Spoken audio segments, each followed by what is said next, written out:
And we're live for everybody. Hey, Jeff. Hi, McKinney. Jeff McKinney. Oh, I'm eating an arugula salad, Jeff McKinney. I'm gonna floss in a second too, just for you. we can't wait for that. I'm going to start recording here on the on my side, not live yet, so we're not recording there. So Annie, before you joined, we were talking about what stories looked interesting. I don't know if you. Oh, and we have a viewer already. It's probably my mother. Hi, Mom. Well, I mean, what else is she going to do when it's 3500? Hi, viewer. Announce yourself. I hope you're staying warm. If you can type, if you can still feel your fingers. I don't. Yeah. So, any stories look good to anybody? We're going to talk about the imposter brewer. Well, no. Oh, what I was gonna say is the unbelievable story of Stephen Foster is interesting, and yet I don't know what to say about it. Like, I guess that's the thing that's kind of weird. Like, here's this guy that duped all these people into starting breweries, and he sucked at brewing, and he's still doing it. And then he disappeared.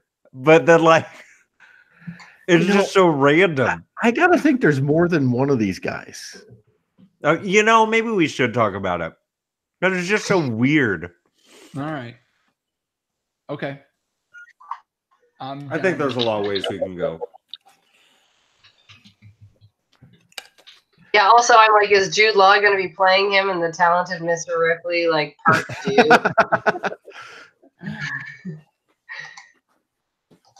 Why is nothing showing up? I didn't get to read the one about the man pumped 15 cans of beer. We won't talk about that one. But we should talk about Nitro Pepsi. I kind of want it at least. We can talk about Nitro Pepsi. I mean, if you really want to. I mean, Pepsi cans with a widget in it. That's awesome. I feel like if they're going to be doing the Nitro Pepsi, they need to at least bring back Clear Pepsi. Clear Nitro Pepsi. Now Yeah. Oh, we have to talk about it. I have so many things to say now. Okay. Don't forget about Clear Pepsi, Annie.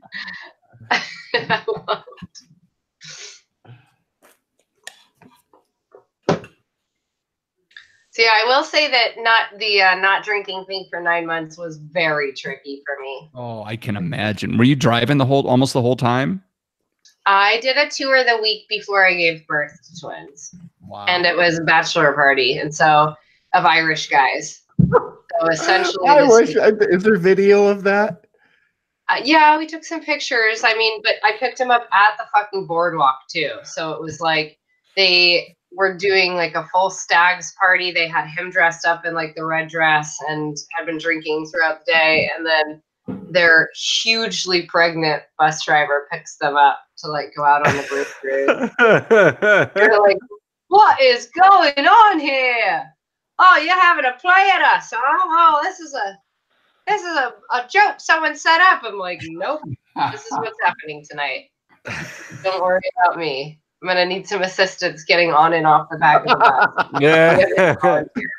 And I gave birth legitimately a week later. Wow. Oh.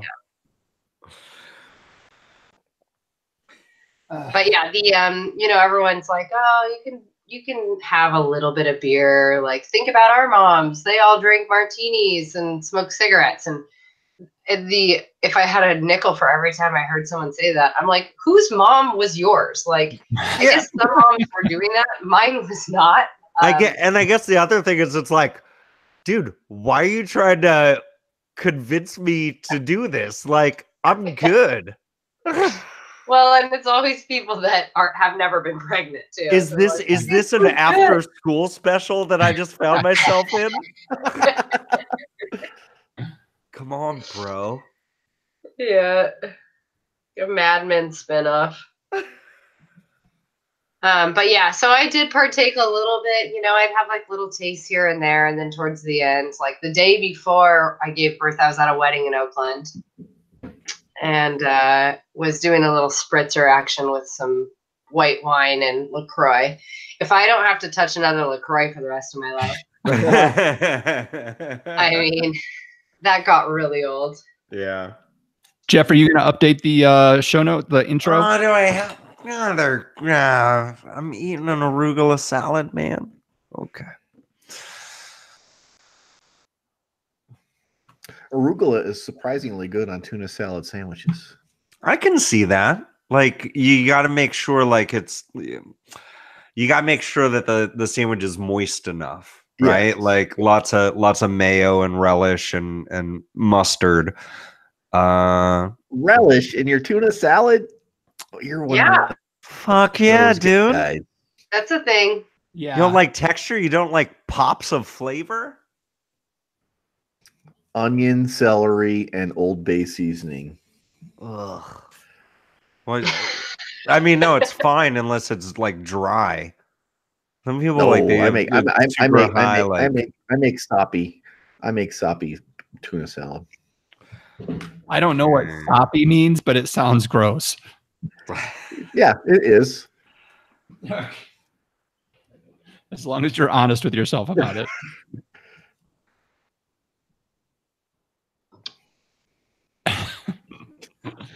We have our viewers excited about the nitro soda discussion. Okay. All right. Am I recording here? I am. We're good. Ah, crap.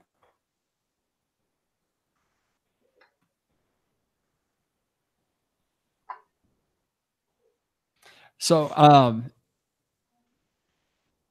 just over a year since you were last on, Annie. January 15th of last year is when you were on. It doesn't feel like it's been that long, but at the same point, the last year has been A blur. Well, yeah. Let's see. I had my first son almost 12 years ago, and the blur doesn't stop. John, does it ever stop? No, the blur does not stop. No, I know. I mean, I keep waiting to catch my breath, and it's like it's not. Yeah. Okay.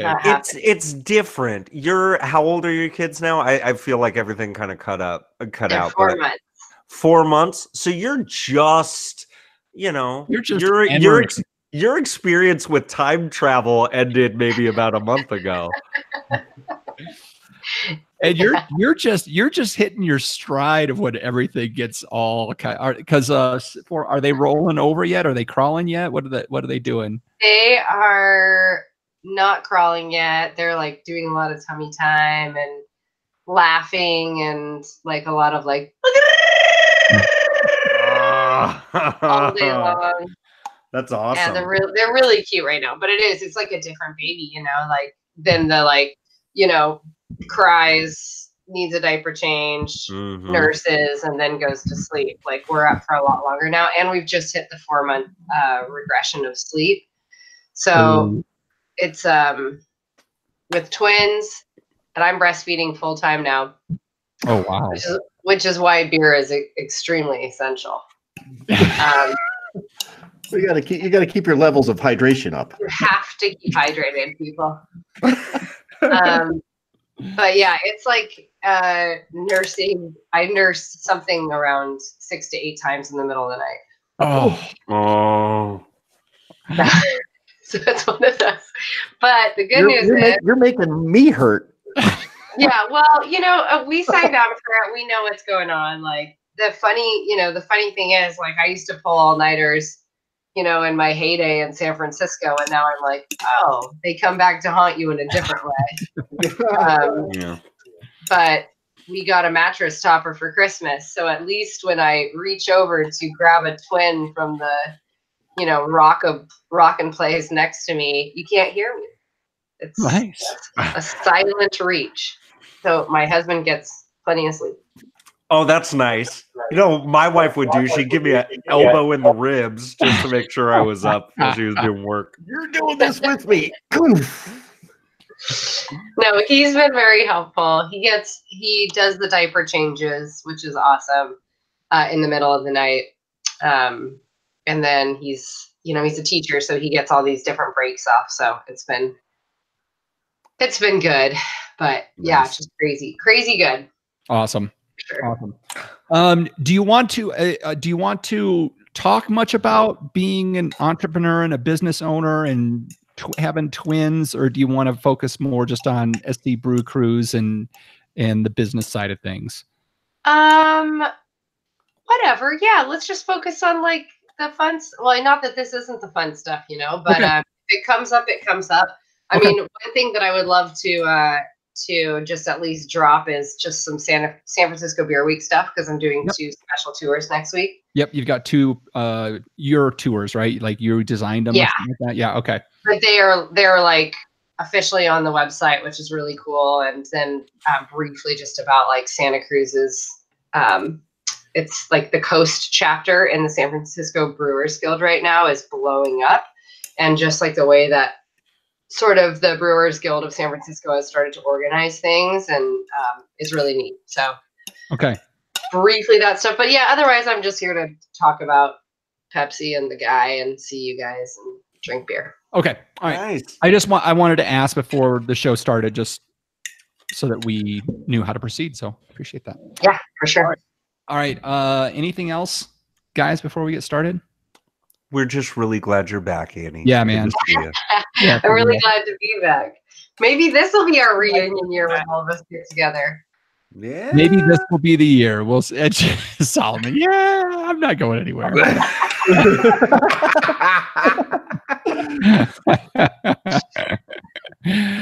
It's good where we could be around each other enough that we just know how you say something. It's like, well, that's what this means. Yes. I was honestly being very emphatic. Like, it would be awesome if we all got together. It'd be great. John I had this agree. whole idea for like him going on this big roundabout camper tour, and we'll pick you up along the way. There you go. Perfect. We can just actually hitch the bus to the back of it, and we'll all be in there. I like it. Twins and myself. We'll bring all the kids. I mean, we'll just make it. Yeah, let's bring all the kids. Yeah. Let's do that. All right. You don't want to see my kids. you know. If we bring my kids, the bus won't be there when we come out of the break.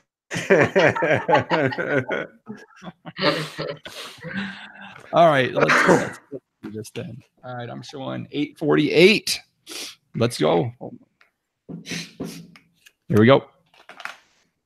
Hey, I'm John Hall, the author of Drink Beer, Think Beer, Getting to the Bottom of Every Pint, and you are watching, listening, absorbing, digesting the We Like Drinking podcast, where you never drink alone, and that's a good thing. Whoops. All right, there we go. As you remember, there's got to be at least 8 fuck-ups before we could actually start the show. So there's one down. All right, here we go. Let's try it again. Hey, I'm John Hall, the author of Drink Beer, Think Beer, Getting to the Bottom of Every Pint, and you are watching, listening, absorbing, digesting the We Like Drinking podcast, where you never drink alone, and that's a good thing. At the sound of the tone, the official We Like Drinking time will be 5 o'clock. Commence consumption.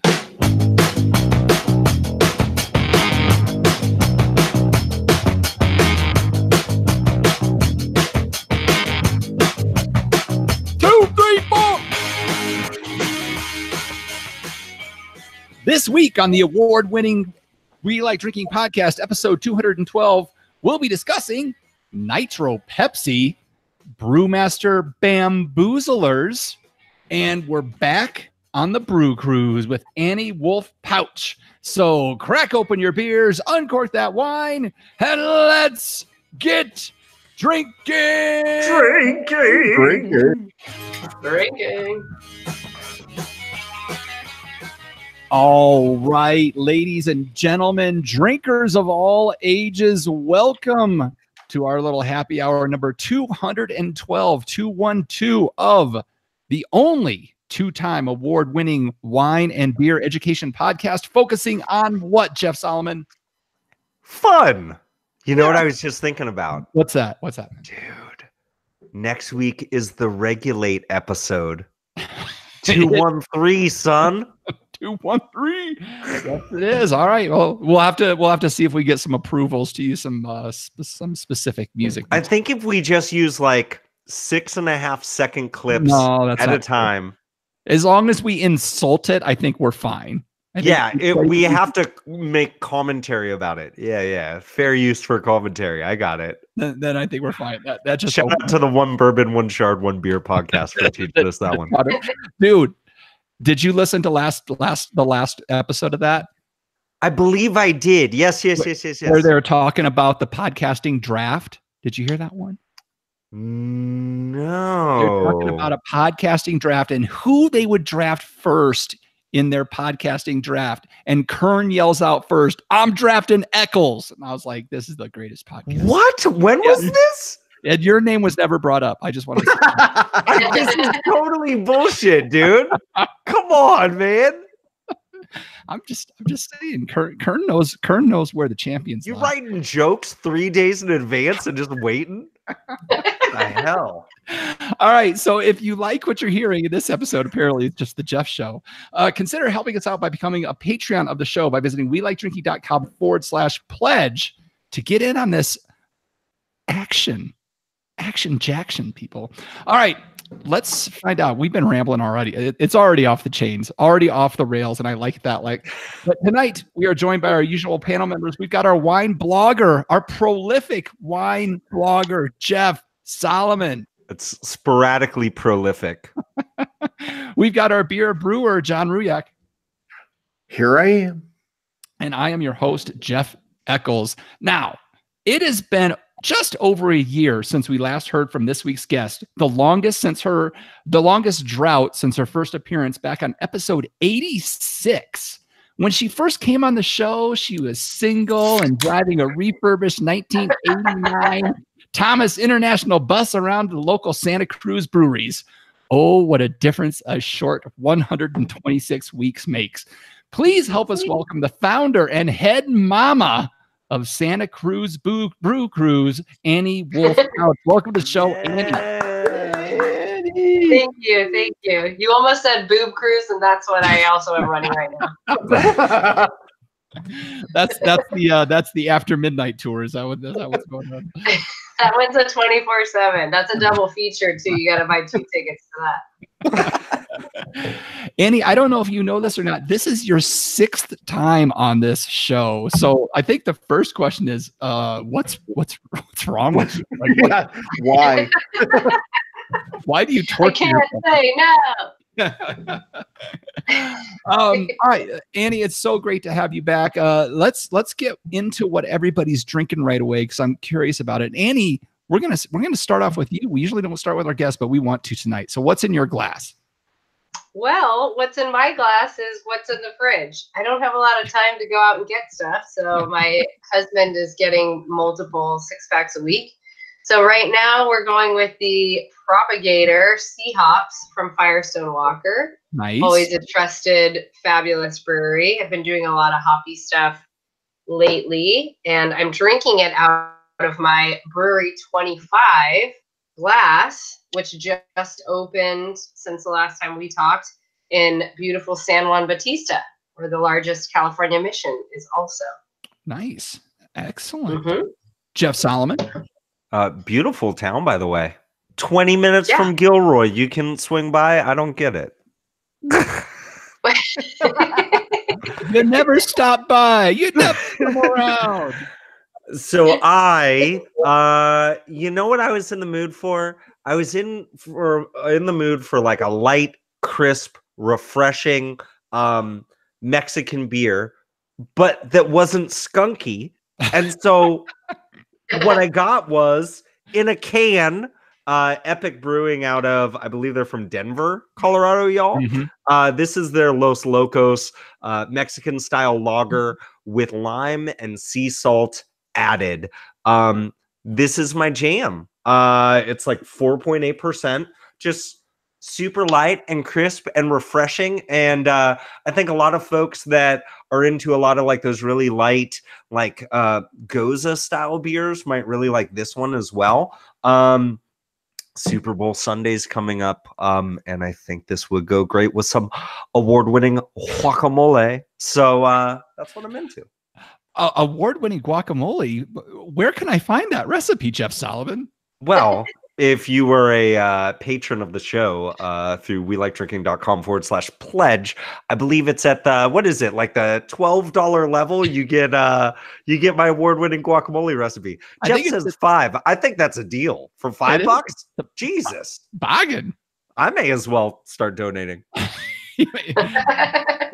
John, what is in your glass? Well, just clarification. Epic started in Utah, but they wanted to brew some high gravity stuff, so they did dual productions facilities, one in Utah and one in Denver, so they can do the big guys. That makes sense. They stepped it all the way up from 3.2 to 4.8.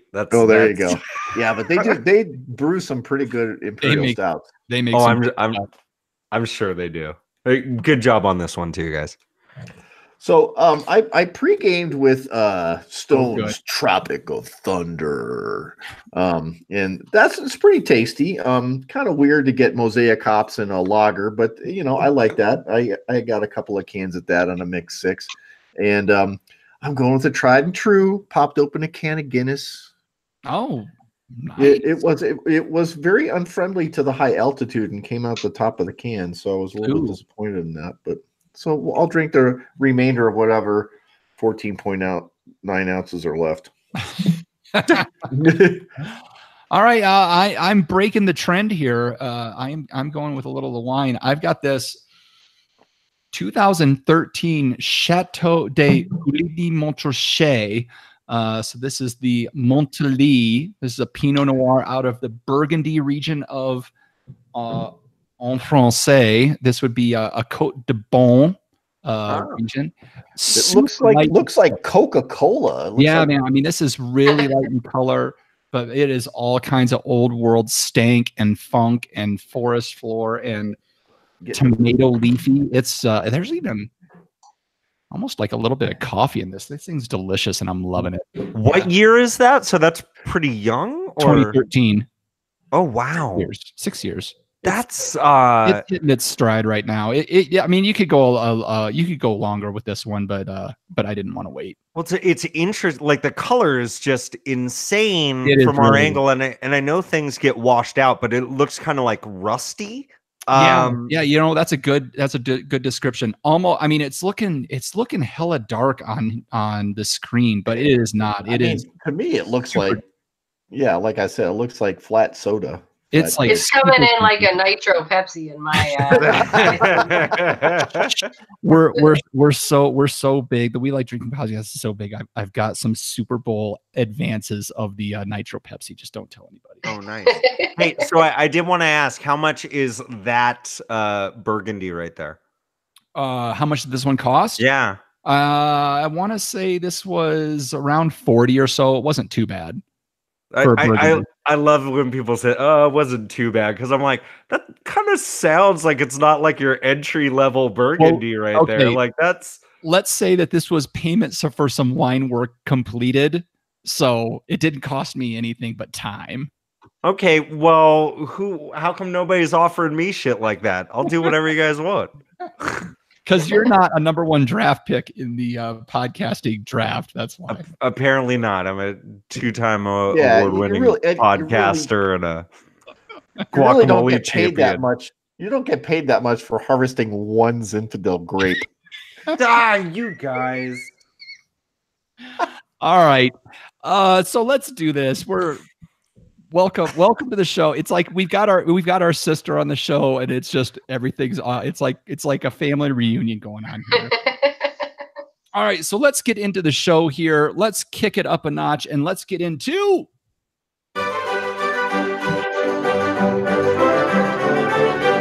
So this is a bit of a change since the last time you were on, Annie. Before it was grape hop or pop culture reference. Now it's wine, beer, or pop culture reference. And I'm not doing it tonight, which is awesome. It's Jeff Solomon's week. Yeah, I am going to give y'all a term, and you need to tell me if this is a wine, beer, or pop culture reference. So going back to the wine and beer, any sort of relationship to wine or beer. All right.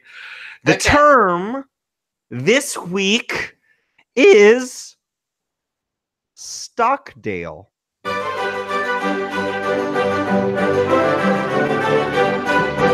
It's Stockdale. A wine, a beer, or a pop culture reference. What say you, John? Stockdale. Solomon, can you spell that for us, I was please? wondering if you're going to ask. Capital S T O C K D A L E. Okay. Stockdale. Stockdale. Stockdale. I'm gonna say this is it's a wine appellation from California. Oh, California wine appellation. Do you want to give me like a general area? Like, is this northern, southern, central coast, north coast? Stockdale. So it's from Stockdale, California. All right. John says it's a wine region in Stockdale, California. Annie, what say you? Stockdale. Will you repeat the phrase again? Is Stockdale a wine, a beer, or a pop culture reference? Yeah, but what was the quote? It's today we're in Stockdale. What? What did you initially say? It's Stockdale. That's the thing. That's Oh, the just Stockdale. I thought it was That's a quote. No.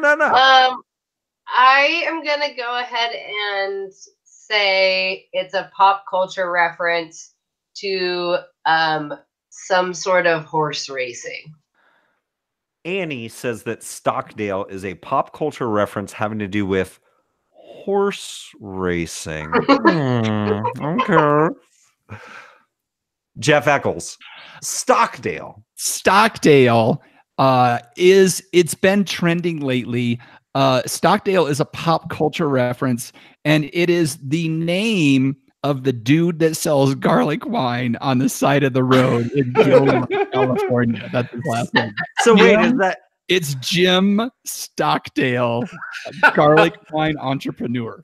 so? Are you saying that's a wine or a pop culture? It's a pop culture reference. Oh my god! All right, because everybody knows about the guy Jim that sells Stockdale. garlic wine. Jim. Okay. At least it's not Buckskin Larry selling that. Jim Stockdale. Okay. You know what we like to do on this show, Jeff? What you like to do? Yeah. We like to craft these terms surrounding guests, and I was really excited and so stoked that Annie Wolf-Pautsch is back. We missed you so much, and we're so happy that you're now on this journey of parenthood, just like we are. And so I thought it only fitting that I would mention that Andrew Stockdale is the lead vocalist and guitar player for Sydney, Australia's own Wolf Mother.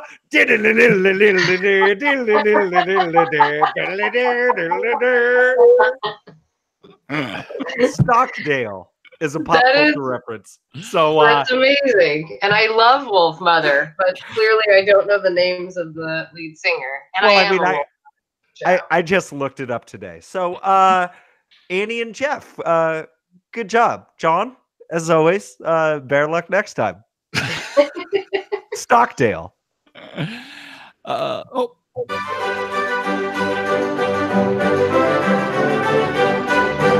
We got a message from a listener going back to John's question to Jeff Solomon of his one Zinfandel grape. Didn't a bird eat his one Zinfandel grape? No, that one Zinfandel grape did make it into the first ever Comanche blend. Gotcha, Annie. The peanut gallery is calling. Yeah, I can hear him calling. We can pause. We'll just pause because it's time to go into the interview portion. So we'll just wait. How is our viewer chatting with you in the chat at all? No. Hey, viewer, why don't you go ahead and announce yourself in the chat? I mean, I'm sure we all know. Is it just you? I'm sorry, not just you. Is it you, Annette? It is. It is. Did a birdie? Oh, she's got all kinds of stuff. All right. They're going to nitro my diet Pepsi. I am enjoying one now, of course, not a nitro one. Always pickle relish and tuna salad, John. What John said equals ew. Your tuna salad equals ew. Alex would be driving that bus down the street. Did a bird eat his one grape? 'I'm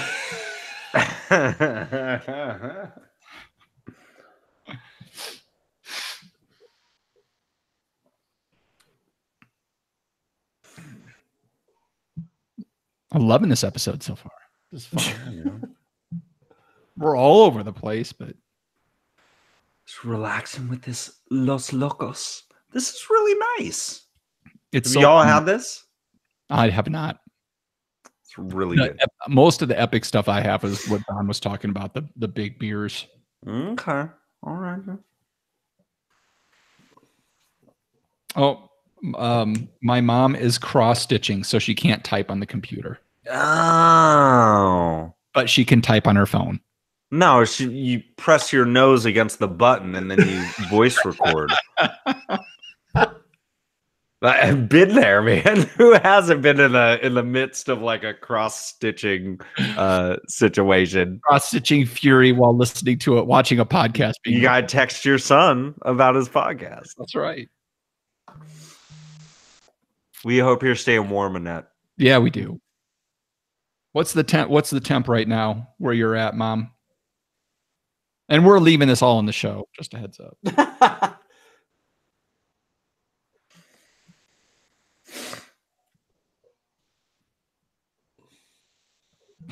I have to use my magnifying light. Jeez.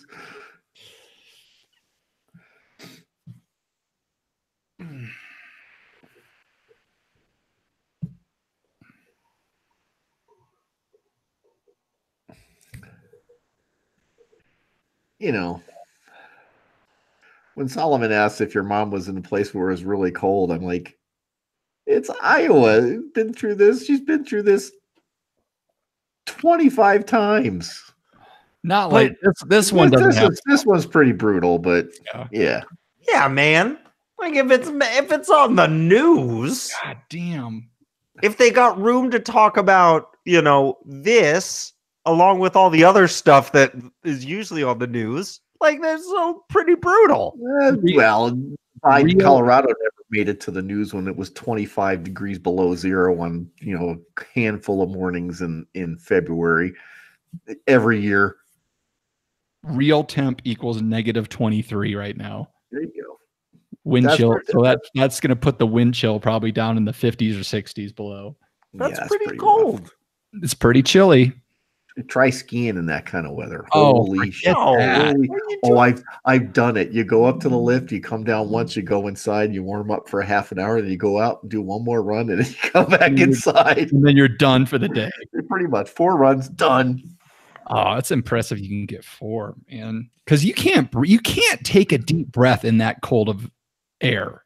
No, you can't. You can't. It's like it can. Maybe that's why I have so many lung problems. Is skiing when it was freaking 20 below zero.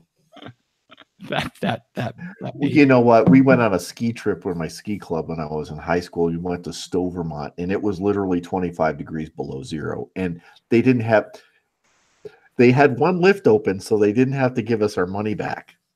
But that one lift was a fucking chairlift. Can you imagine being on a chairlift when it's 25 degrees below zero? Holy shit. No. Man, that was pretty bad. Is that you with the sirens, Jeff? No, that was the baby at the Wolf-Pautsch abode. Jeff's getting into his zen spot over there. oh yeah, I'm just fucking relaxing, dude.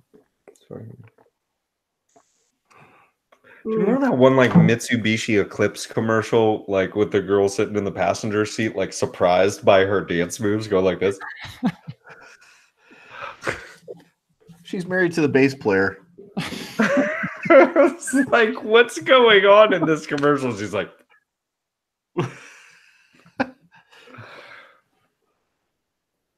no, yeah, the post office canceled deliveries today. I saw that. Think about that for a second. Yeah. And you're like, oh, it's no big deal. Post office was closed, man.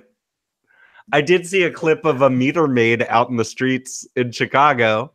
And it makes sense that they would have to be out there because, like, honestly, like, you know, you also have to check to make sure there's not dead people inside the cars. Yeah, my mom shared earlier that somebody, an 18-year-old who was out drinking, apparently passed out and died in the cold overnight. God, not good. No mail delivery. Kids went to school 2 hours late Monday and have been off since. No school tomorrow either. That's the worst part right there. Yeah. All week stuck in the house. Yeah. Off of school, all the kids stuck in the house. Oh my God. Talking about cabin fever. They better just give those kids like recess for a whole day. That's when you make them look like the kid from A Christmas Story where they can't put their arms down and just throw them outside. Just go waddle around the street for a while. Oh, I guess he had not been drinking. I thought. But just, you get out in that cold. It was like 2:30 in the morning. They found the body. That's dangerous cold, man.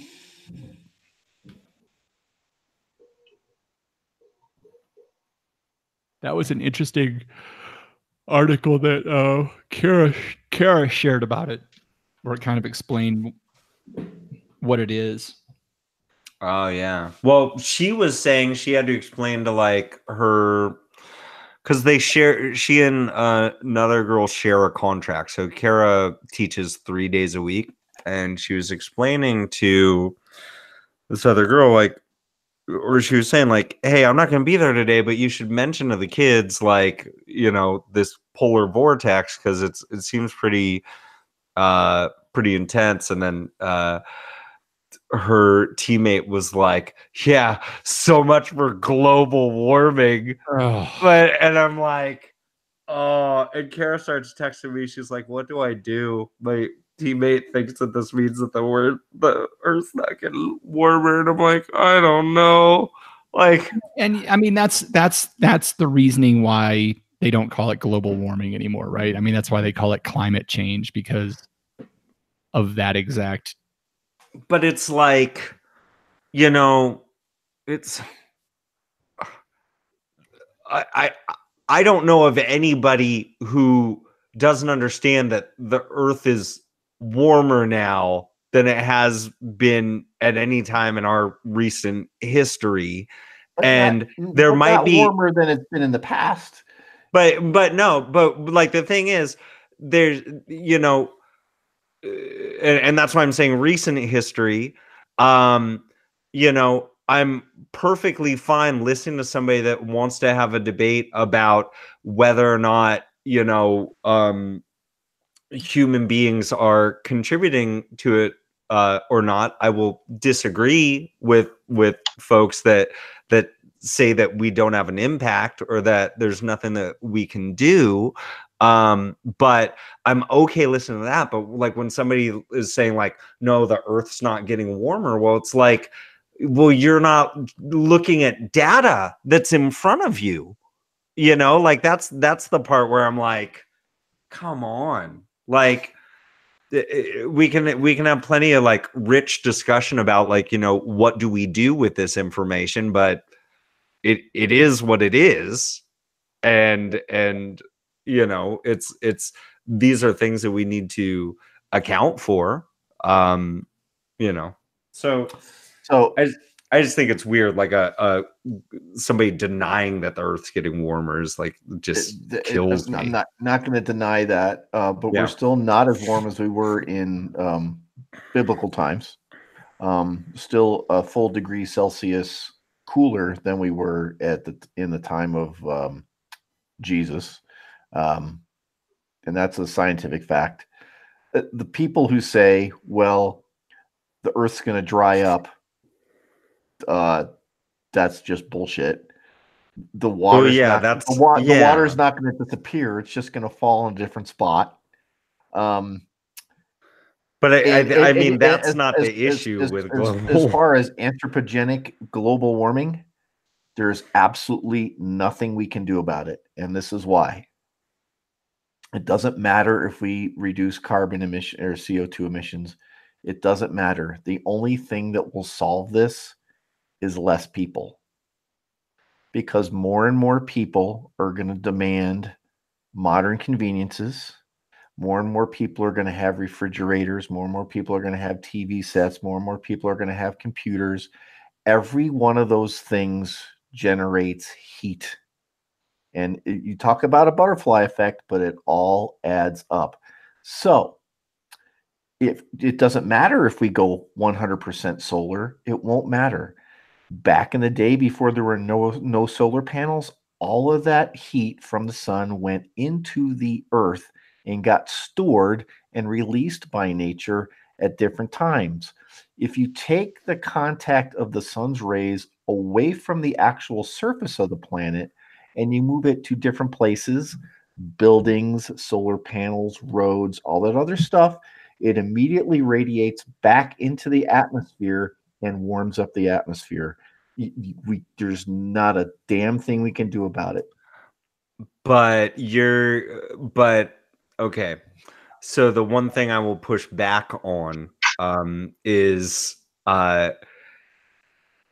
you're saying radiates back into the atmosphere, but then you're also talking about, if there's an increase in greenhouse gases, those are trapping that heat. Like there's less heat leaving our atmosphere. You know what I'm saying? Like to a degree. We'll get back into that later, though, man. Now that the kids are, we'll get back into that later, man. Now. Oh my God, Annie! Oh, she's back. I'm back. Like a global warming discussion. We start getting into a conversation about global warming. I was like, I don't remember any of these articles.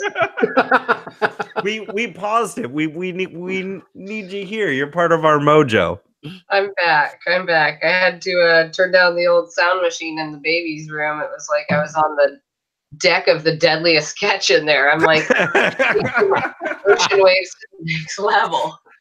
Volume was a little high. Oh my God, that's funny. All right, okay, you're ready to go?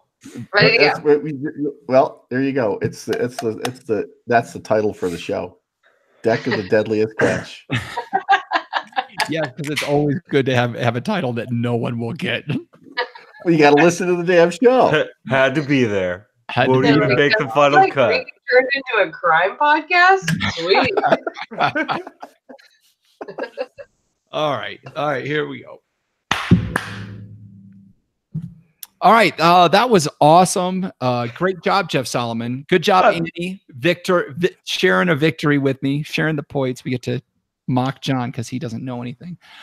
Okay. No, let's just talk more about the good job that I did. I am pretty great. Yeah, maybe you're like a third round draft pick in the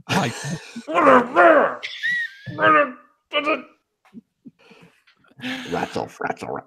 All right, so let's do this. Annie, this is your 6th time on the show. I'm not sure how much more we can learn about SC Brew Cruise and how it works. Are you still at 2 vehicles, or you have added any more vehicles since we last talked to you? Besides the double stroller, nope. No more of the other Hey, ones. drivers Still in up to training. Drivers in training. Yeah, drivers in training, those little hands can get in all the hard to reach places for cleaning purposes.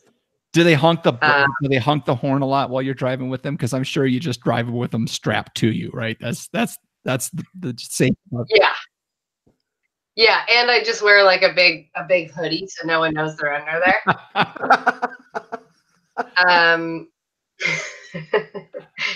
No, they come on the bus to clean with me. I try and spray the glass cleaner away from their general direction. But they're my little helpers. Awesome. They love, the way that like the sun hits the wood. They are really into light right now, and light spectrum. So, are you using cloth diapers? Oh, we don't. No, I was just saying when they're all done. When they're all done with that, you have a whole lot of dust rags you can use for the rest of your life.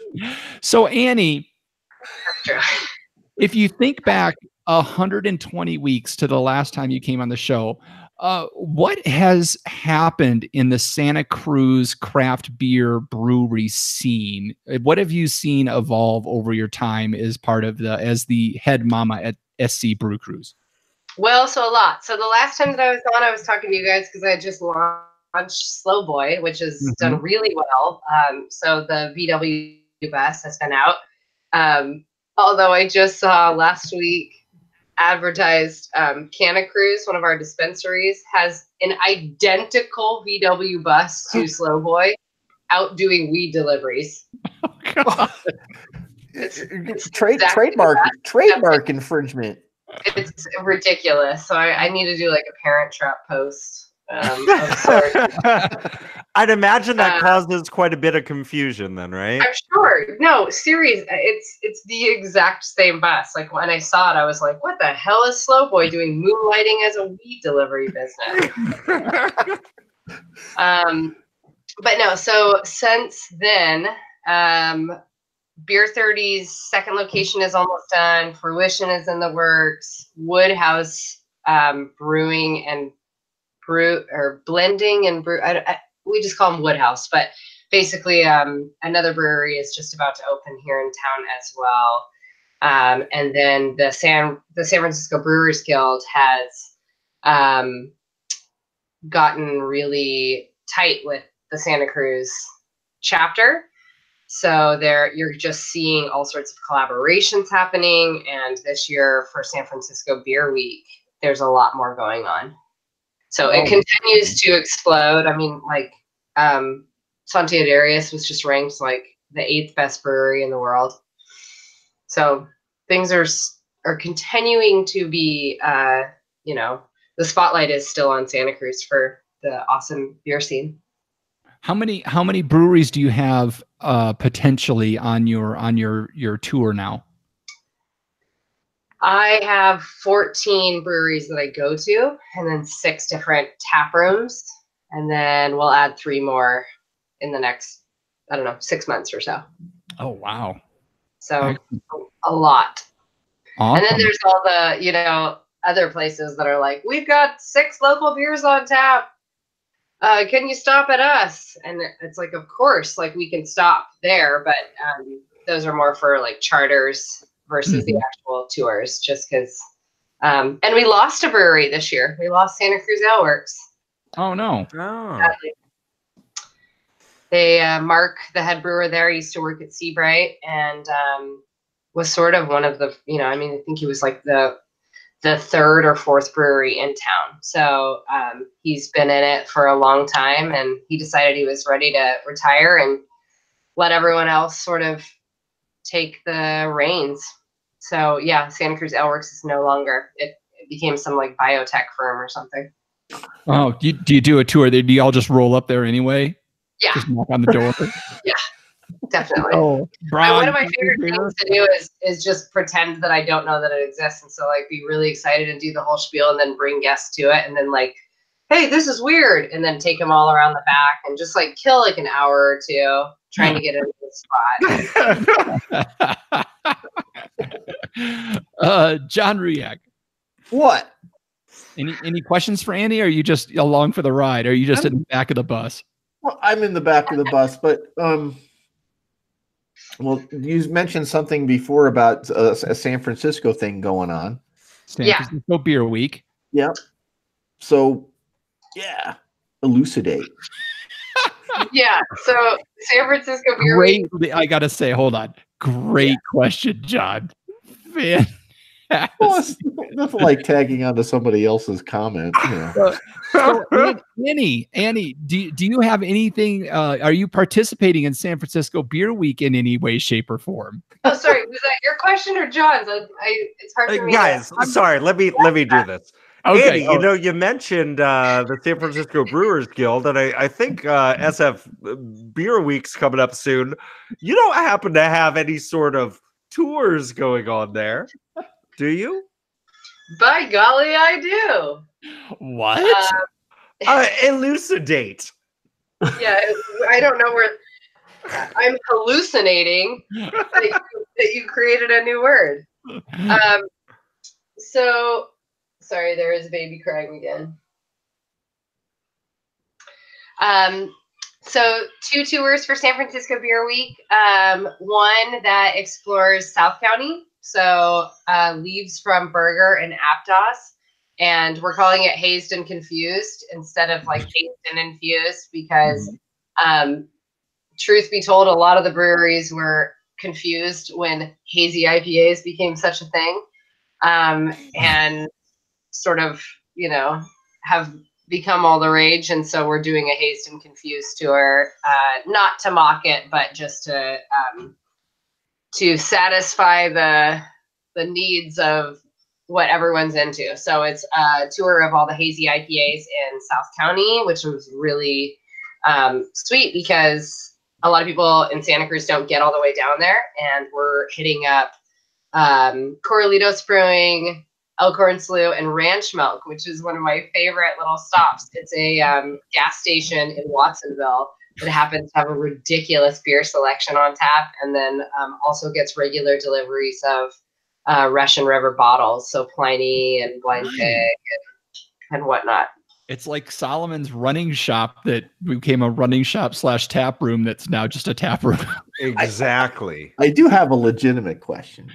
Yes. Hey, okay. So are you seeing any other trends besides the hazy stuff and the brute IPAs? Are you seeing any other trends starting to emerge? Well, I mean, you just brought up the brute IPAs. That was a big one. Any other word for hazy? Obviously, foggy. The milkshake IPAs. Honestly, what's gonna start happening in our neck of the woods is a bigger emphasis on cider, which I think is really cool. You saw that Martinelli's released their first alcoholic cider. Really? Oh, wow. No, I didn't know that. It sold out at Costco. I know that. I don't know that it was. I mean, in the cider world, I don't know how it was received, but I know that in town there's a lot more emphasis on having ciders on tap and experimenting with that. But yeah, I mean, I think here are the same trends as you're seeing elsewhere. I'd be interested if you have some insights on other trends. I'm in Albuquerque. We're a backwater. But have meaderies started to infiltrate Santa Cruz?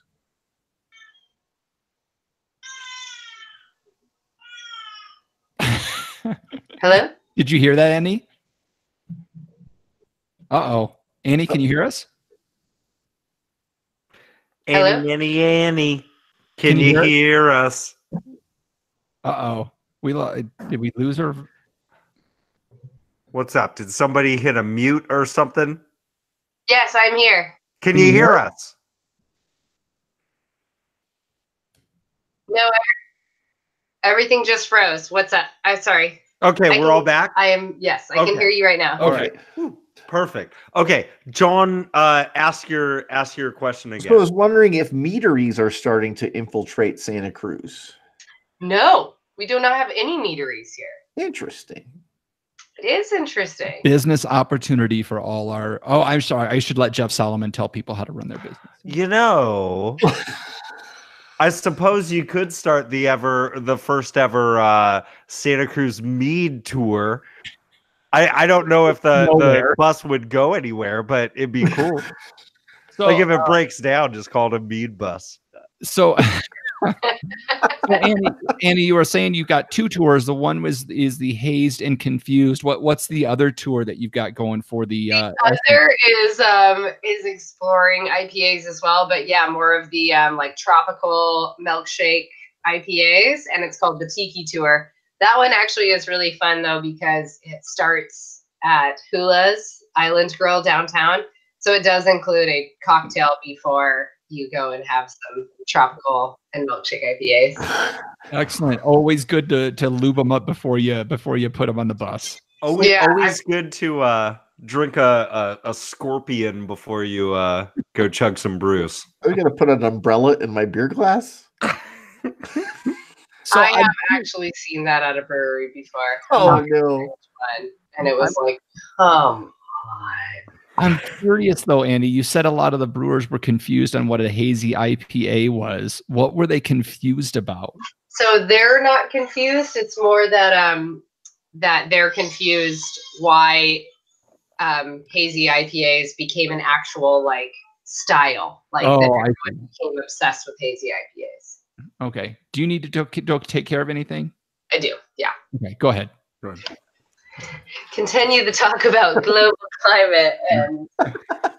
All right. So let me tell you something, John.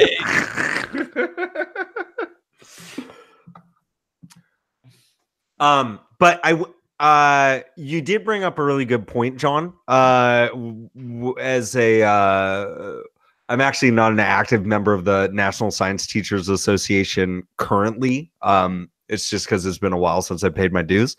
But I remember reading in one of their publications a while ago, one of the most interesting things is two of the most powerful things that we do have control over is our population and eating less meat. Mm-hmm. And those are the two most reluctant things that teachers will ever bring up when they're talking about climate change. Yep. You know, if we make fewer babies and if we don't rely on so many animal products, that specifically beef, isn't it? Specifically, it's the methane from the cows farting. Well, it's not just that though, Jeff. It's that every single, like if you're just following like a food chain along, like, and if you're just talking about like the efficient use of energy,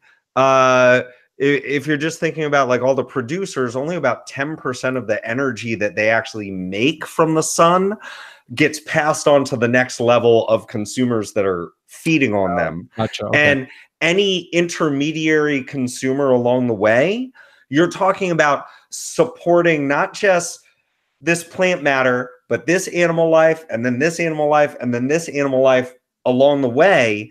Like all those things they all kind of feed into each other. Like if everybody went vegetarian, which I'm not advocating, but if everybody went vegetarian and if all of a sudden we just started adopting rules like when China had like the 1 kid policy, you would see a more drastic reduction in our carbon output. You know, now whether or not you're talking about like reversing overall effects, you'd see a much larger difference there than you would see from all the things that we have been doing. And so that's kind of a interesting thing to think about. But obviously we're reluctant to do that because this is fucking America. Don't tell me how many kids I'm supposed to have and don't tell me what I'm supposed to eat. You can go fuck yourself. Right. Well, you know, Americans are taking care of that on their own. Yeah. Good call. Let's be honest. We are. Do you know anybody that's got more than 2 kids? Jim Myers. He's got 3. I've got 3. Anybody else? Burn. No, I feel you. I feel you. Heron has 4. That was 20 years ago. Yeah. Yeah. As far as like new people, new parents go, no. Nope. All right, just throwing that out there. Just interesting to think about. So yeah, but you know, At the same time, John, I don't.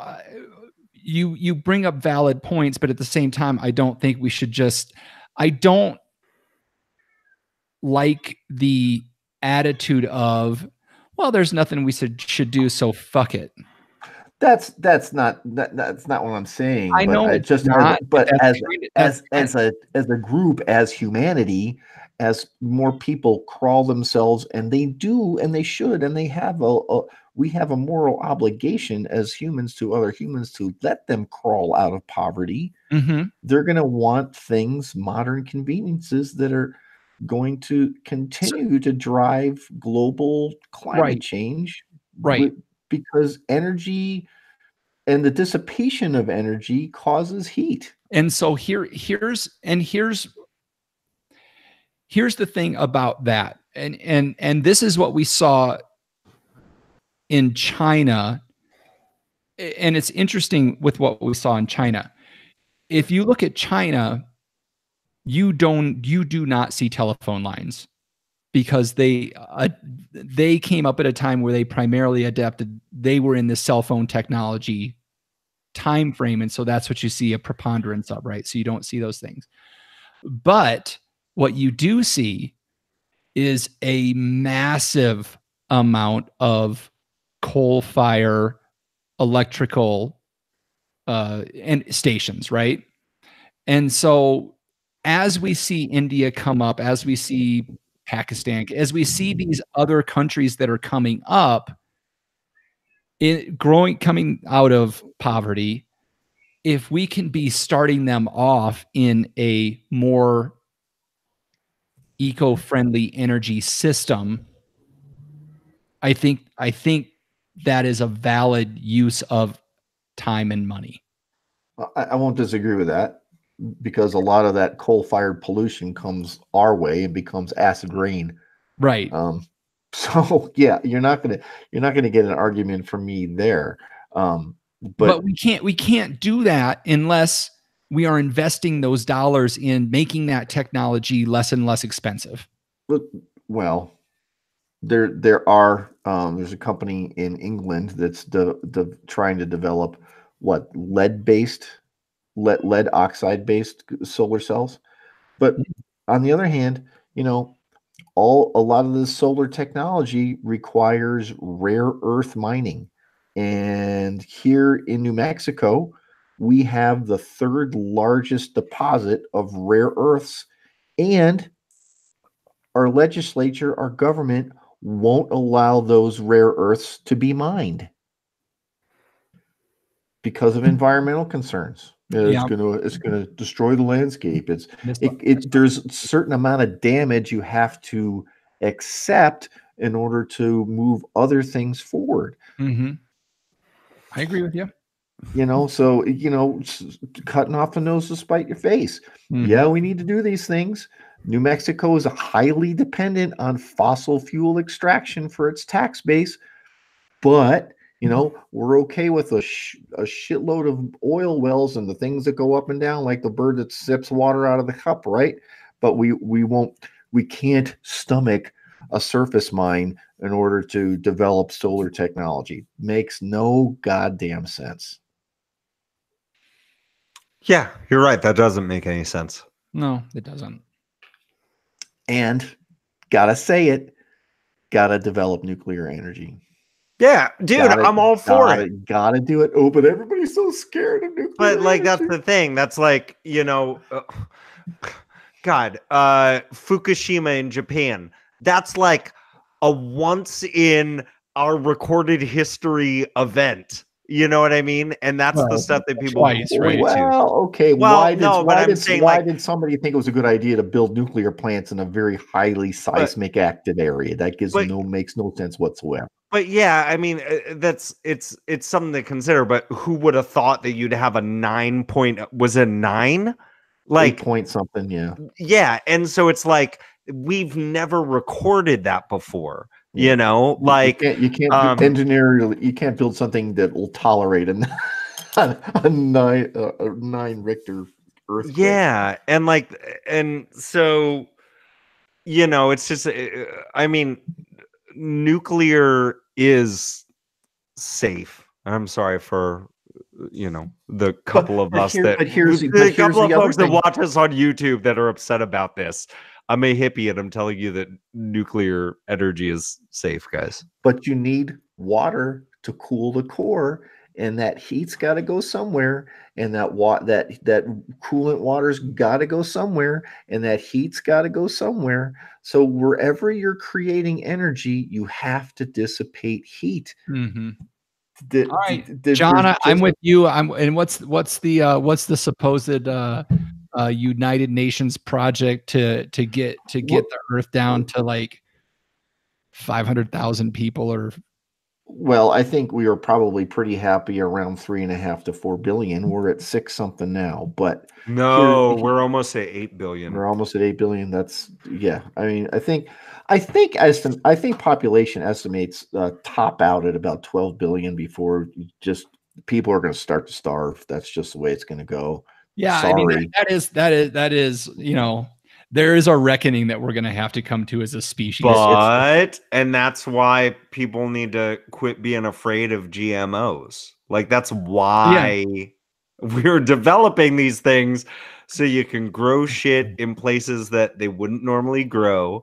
So you can pack them full of nutrients that people wouldn't have access to.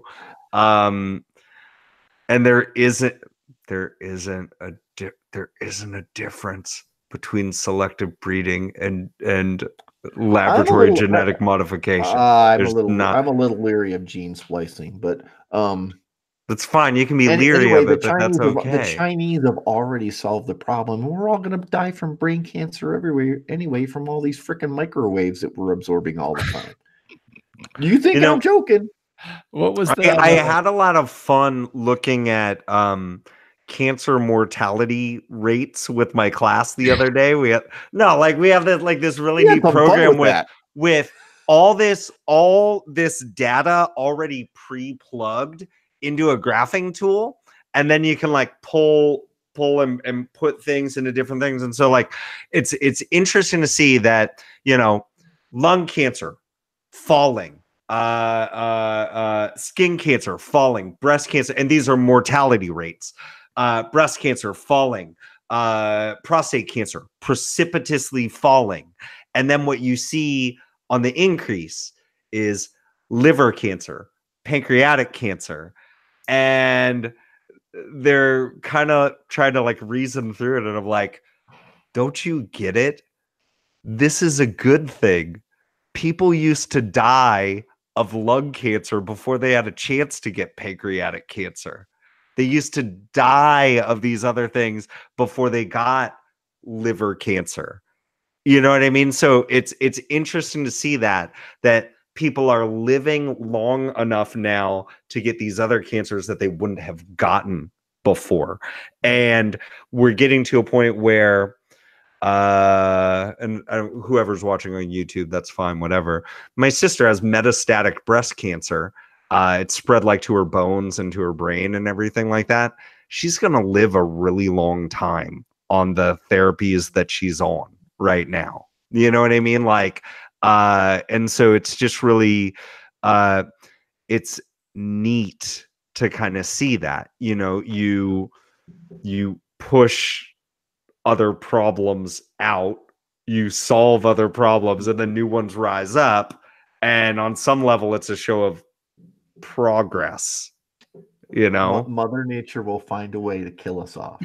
Fucking Jeff Goldblum over here. It's but true. Then we'll be living as long as nature seeks balance. We're out of balance. We'll be living as long as they did in biblical times, John. 800 years old. Methuselah. Yeah, there you go.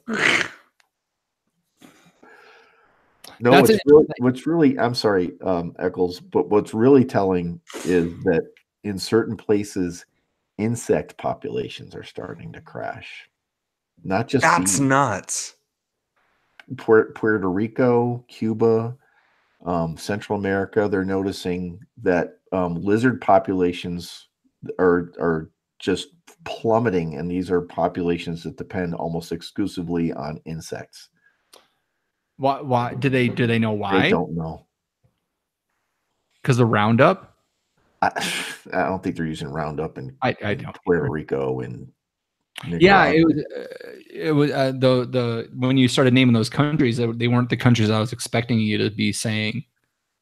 Yeah, and I've noticed differences in insect populations here because I'm noticing certain animals that feed on insects wandering way outside their normal range. I mean, I know I'm a snake guy, but there is no reason for a coach whip snake that eats almost nothing but lizards and grasshoppers to be existing 3 blocks away from open prairie.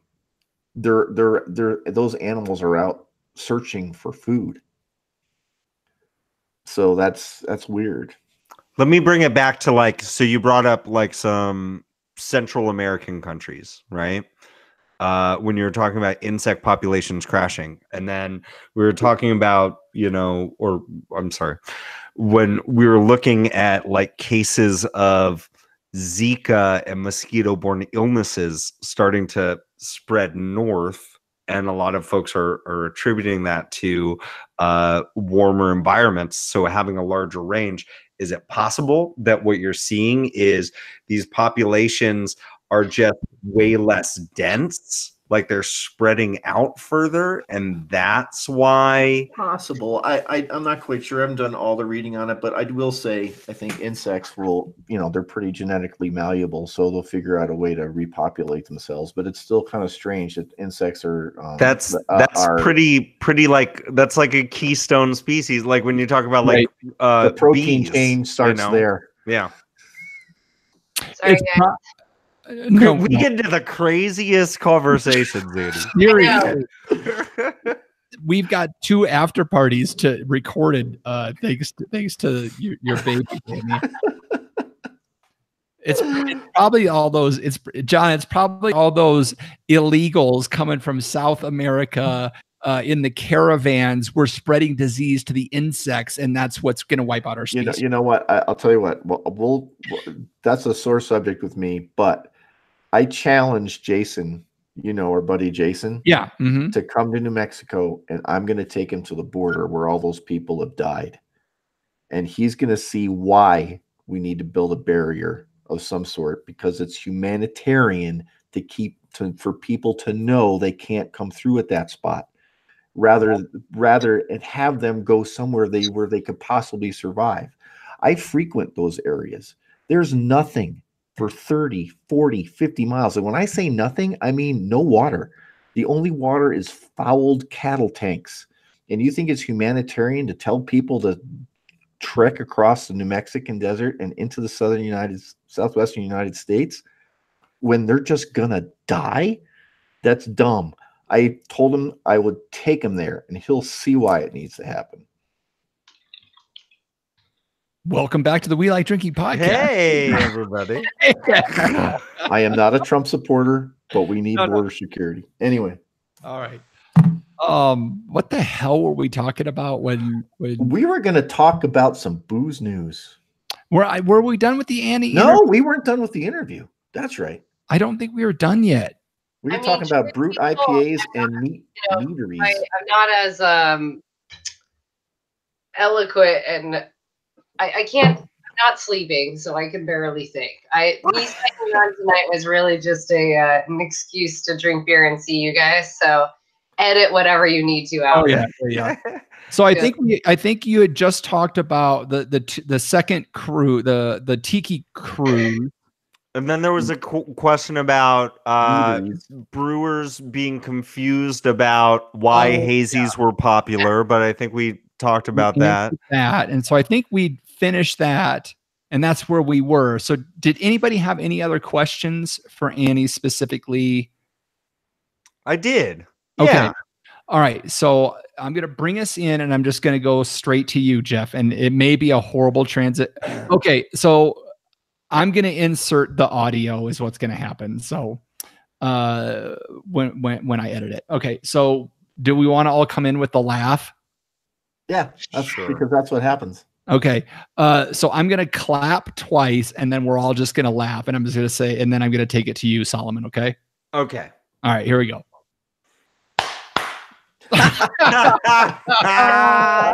Oh, that's great stuff. Jeff, do you have anything for Annie? I do. Because Annie, I think you're coming in with some sort of level of expertise here. And again, just welcome to the fold of parenthood. And I was hoping that I could get some help from you, because I'm so glad that you're talking about a lot of neat stuff going on in South County of Santa Cruz County, which is not that far away from where I live. My buddies and I were actually hanging out at Beer 30 in Soquel the other day, which was kind of sweet. And we were stoked that it was very family friendly, that we could bring our kids. And I was thanks for the call.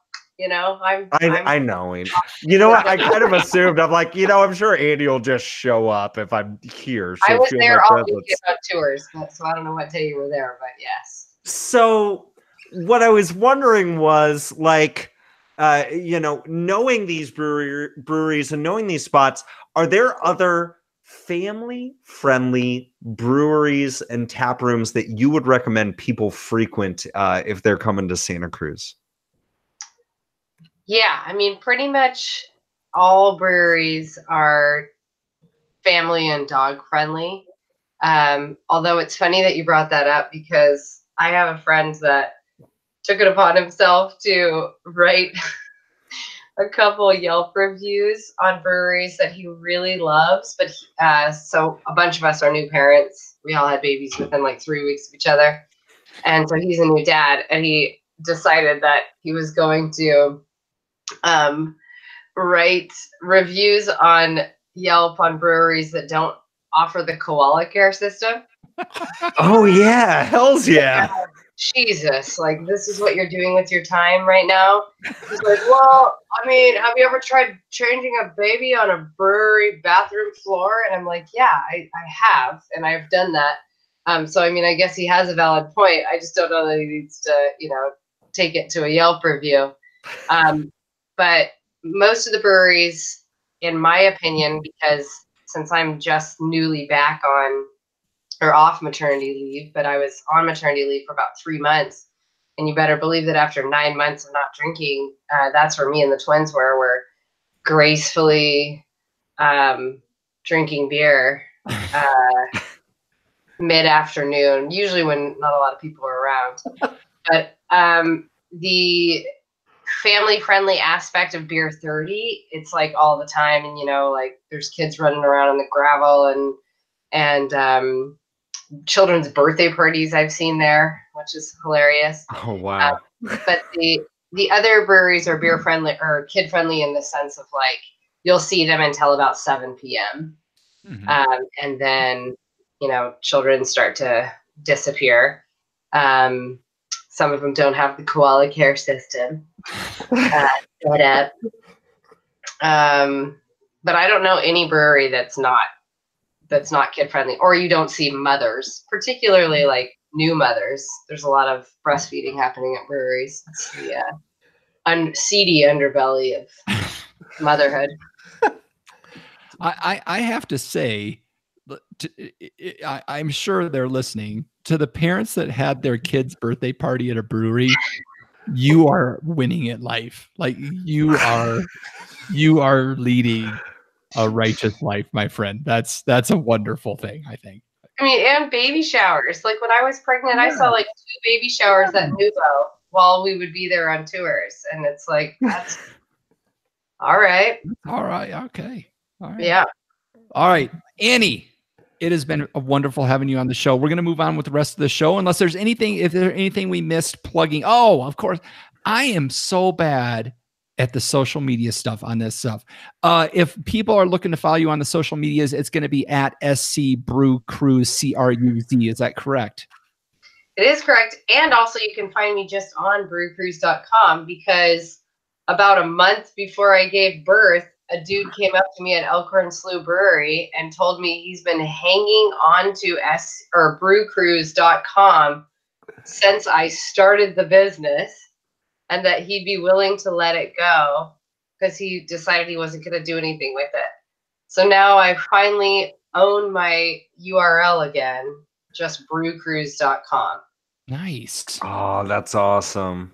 It was ridiculous. Yeah. So make sure you check it out. Brewcruise.com. Restores my faith in humanity. It's nice when internet squatters, like, their legs get tired and they stand up and they go, "Here you go." Awesome. So be sure to check that out. If you're in the Santa Cruz area, if you're going anywhere near it, make sure you book a tour on the SC Brew Cruise. And we're going to move on the show. We've got some stuff before we get to booze news. I know that upsets you, John. So first, I'm going to give this announcement. Where's Billy? Right? And then, all right, folks, if you're listening to this show on the day it drops, you are listening on February 1st, 2019. And we have a challenge for our listeners of the We Like Drinking podcast. We have a Patreon challenge. So I should almost let Jeff Solomon do it because it's come from his rants that we're doing this. But we have, you're going to be shocked by this. We have 18 Patreons. We've been doing this for 212 episodes, and we've garnered 18 Patreons from the thousands of listeners we have. So February is Patreon month for us. We are looking through the month of February to pick up 2 fucking Patreons. Everything that we're doing is to get 2 of you people to give us $1 a month. I know. $1 at least. We're looking to make $2 more a month. Here's the thing. When you hear that we currently have 18 Patreons, you're probably surprised. Maybe you're surprised because that number seems very high. And if that's the case, fuck you. And maybe you're surprised because that number seems really low. And maybe it does feel low. But just like after an election, when you tell somebody, oh, if you didn't vote, then you can't complain. If you're not a patron, you fucking step up and give us $1. We have 18 patrons. We're trying to make a push by the end of February to get all the way up. That's 2 levels to 20 total Patreons. And if we earn those $2 extra. Okay, hold on. Yes. We want 2 Patreons. We don't just want $2. All we want are $2 more. But here's the thing. I know there's a couple of people that go to the mall once a week, right? And they have those crappy bubblegum machines. And you put $0.25 in that bubblegum machine, and the grape flavor lasts 4.5 minutes. Don't put that $0.25 in that goddamn gumball machine. Save it for a month, and it becomes $1, and you get the flavor of the We Like Drinking podcast lasts way longer than 4.5 minutes. You know what I was just thinking about? Like the PBS pledge drives. If they did it the way that we did it, I think they would make more money. Like somebody like pulling his hair out like, what is wrong with you people? You're watching right now. Just give us some money. Okay. So we are looking in the next 28 days for 2 of our listeners to continue to support the show. Maybe more if current supporters decide to drop out. We don't want them to do that, but if they do. Okay, so why are you giving them that suggestion? If we have 20 Patreons on February 28th, and I'll make it February 27th because that's going to be a recording day. what we're going to do for all the listeners, not just our patrons, all our listeners. Listen to this, folks. Listen to this. We are going to record a bonus episode during the month of March that is going to be entirely made up of questions from listeners. Any questions? It doesn't have to be minor. What, John? No, we will not answer questions about the Hubble constant. The what with the huh? The Hubble constant. If you're watching on YouTube, you know we've got a lot of opinions about climate change, about insect populations. You can ask us anything, and we will answer it in this bonus episode, but only if 2 people go to welikedrinking.com/pledge and give us $1 a month or more. If it doesn't happen, no bonus episode. And if by some reason we end up with more than 20 patrons, deals off. That is completely not true. Right. Oh, so they still count. All right. They still count. Okay. All right. So we would love it if you could visit welikedrinking.com/pledge or go to patreon.com, search for We Like Drinking and sign up. And set yourself back $1.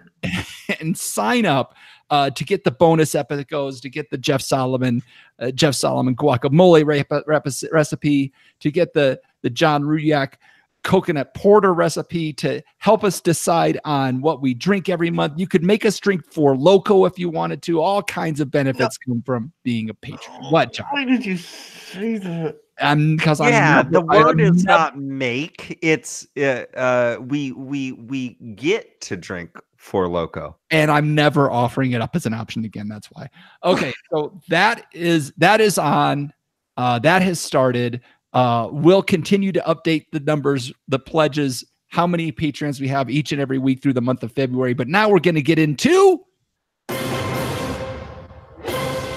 booze news. We discuss interesting, noteworthy, or soda. All right, John, you're taking us out here. I have no idea how long this episode is, by the way. So just wing it. Go. Okay, well, so there, apparently I latched onto this because there was a red. Well, there was good use of term in this episode. Latched on. Well, there you go. Sorry.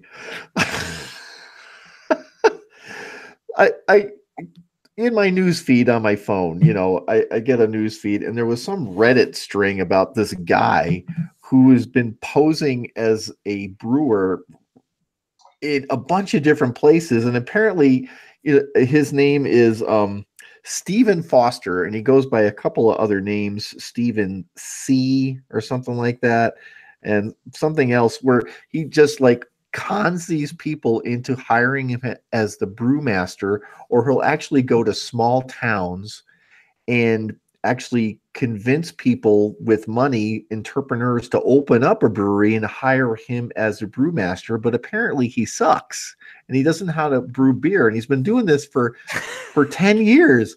And well, how bad do you have to be to do something for 10 years and not get good at it, at least?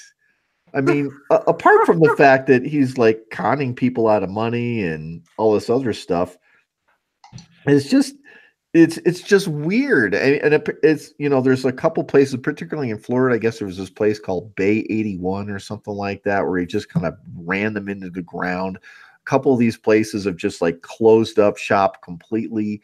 And the dude's just a complete fraud. And, it's typical. He goes along and he collects a couple of paychecks, and then he just ups and disappears.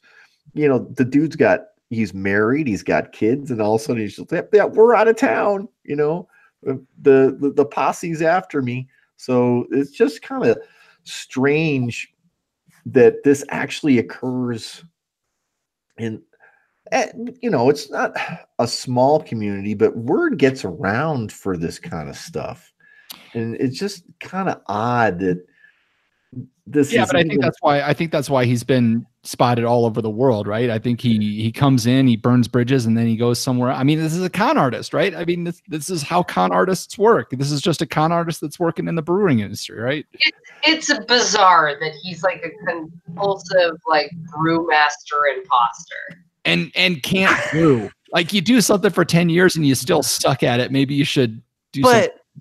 Well, I guess nowhere in this article they mentioned that he might be doing this because he's a raging alcoholic. Like, I'm trying to think of reasons that you would like, you know, try and pose as a brewmaster. Like, probably the free beer, right? And then he's jumping town. Yep. That has to be part of it, but it's like he's the one making the beer, and objectively, it's the worst beer you could ever make. But like, I was reading, like, he's getting like distribution deals, like it's going out to like grocery stores and stuff. Like, it's so odd, and you wonder, like, what does somebody get out of this? I'm not gonna pick John's brain here too much, because I don't like to ask other people like what they make, but I just think about, like, as a brewmaster at an up and coming brewery, I wouldn't envision like that the salary's that huge, that you're the one that's like making all this money. Like, this is just straight up pure sociopathic behavior. I want to see if I can convince these people to invest all their money in helping me get paid barely anything to make shitty beer.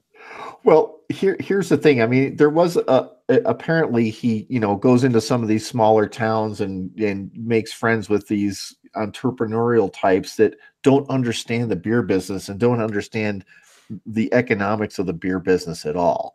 So he probably, these are people that don't understand beer. They don't have a love for beer. They don't have a passion for beer. So they don't understand the effort and the low pay that head brewers get when things start. So what you're saying is he's selling them a 7-barrel system and building them a 3-barrel system and then getting out of town in a couple months. No, I figured it all out, dude. Oh, here it is. I figured it out. Because this dude's international. He was like going to South Africa and stuff too. Mm-hmm. You know who it is? It's fucking Banksy. This is like the greatest art that has ever been done. This is his indictment on the American craft beer scene. It's friggin' genius, dude. Think about it. It's the same thing as like having your painting go up on auction and then it just immediately like gets poured through a shredder. Like, it's the exact same thing. It's fucking Banksy, bro. This guy's a genius.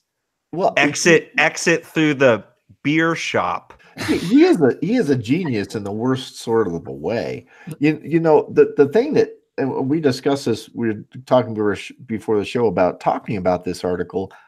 I bet you this has happened more than once with more than just this guy. That's the thing that's funny. They're like, and he goes by all these other names, and it's like, maybe there's just multiple shitty people running the same gig. It's a syndicate. All right. Like Banksy. There you go. It's just strange. It's just Annie, weird. have you met any brewers named Stephen Foster in your brew cruise tours? No, but one of his aliases, Sala, sounds very familiar. Uh-oh. Dun dun dun dun. And the brewery. Last I checked, like, you do have to, there's clout in breweries, and like you're not just hiring Joe Schmo who's like, yeah, I'm a brewmaster, like, let's do it.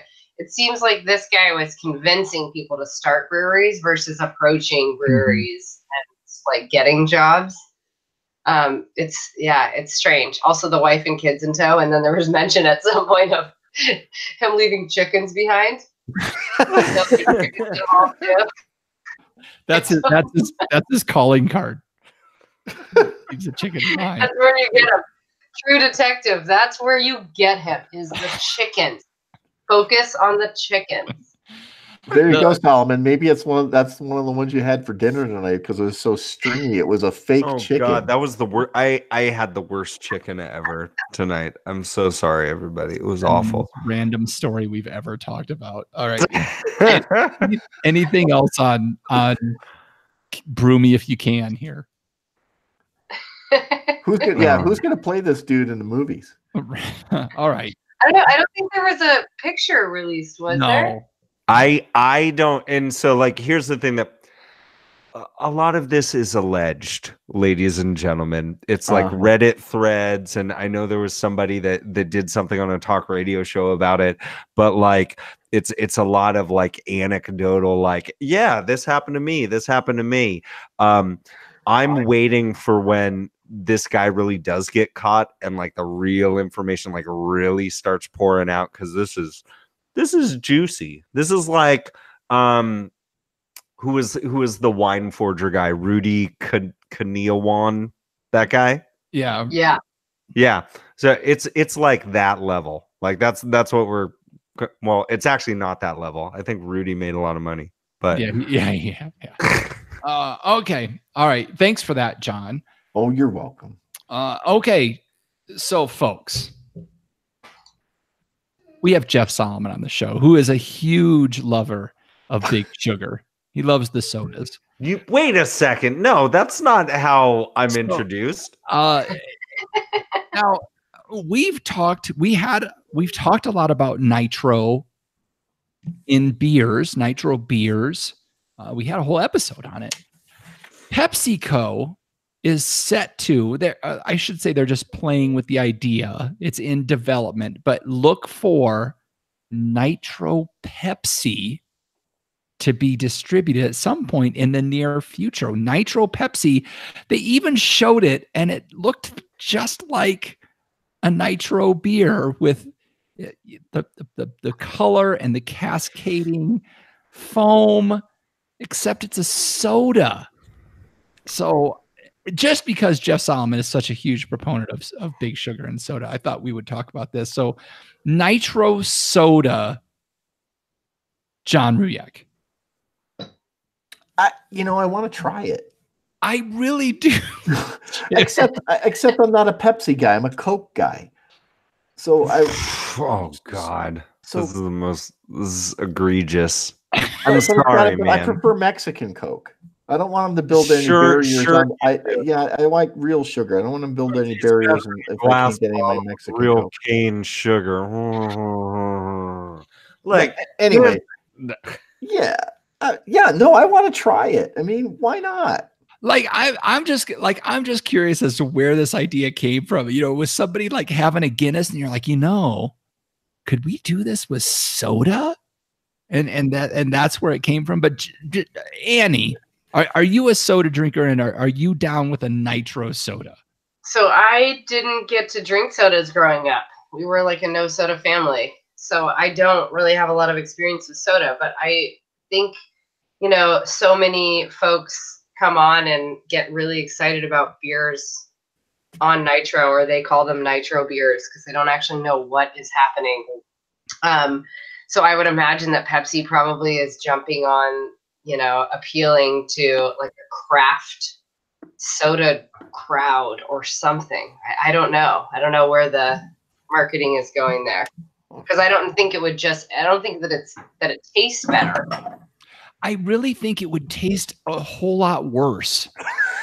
Yeah, probably. Like, I really do. Like, the whole point of a soda is its crispness, right? It's that bite that you get from it.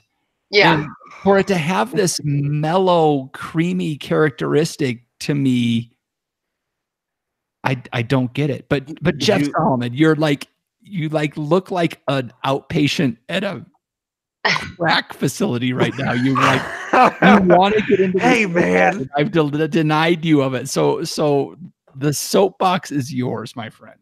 So there's a lot of different things I'm thinking about here. First of all, it doesn't surprise me that Pepsi would do this. I feel like a couple of years ago, Pepsi had introduced or was going to make a foray into into the craft soda market. Like they had like this old school, like 1800s Pepsi that they were releasing. So I remember that. And I do know that there is like a craft soda niche that exists.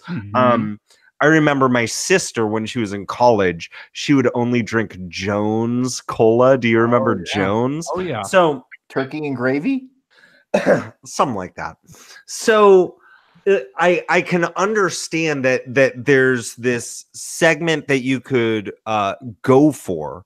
I wonder if like big cola companies look at these craft colas as like, oh, they're going to take away our business. And on some level, like, you know, in the same way that Annie is very nonchalantly like, I don't drink soda. Like, that's not my thing. Like I'm kind of that same way. And I feel that like most folks that are into sodas, they don't necessarily need a gimmick, right?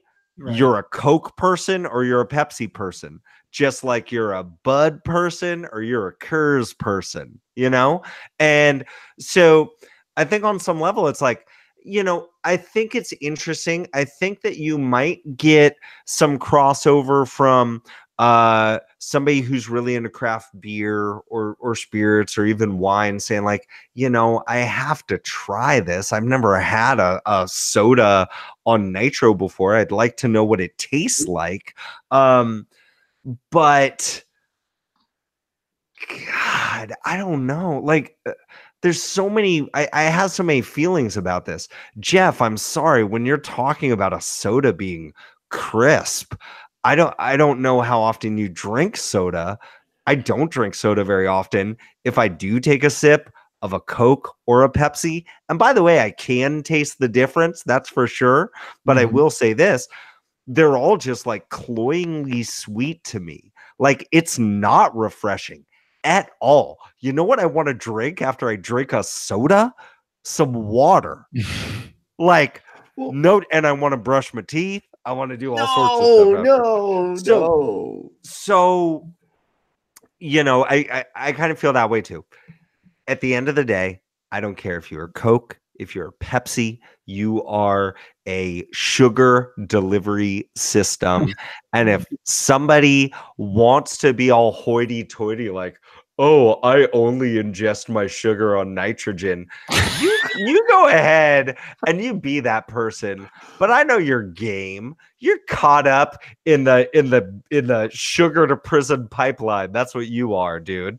And I'm never going to support. I will let somebody else buy your Pepsi and I'll say, oh, is that Pepsi on nitro? Can I have a sip? And that's it. You won't have any of my money, PepsiCo. Step off.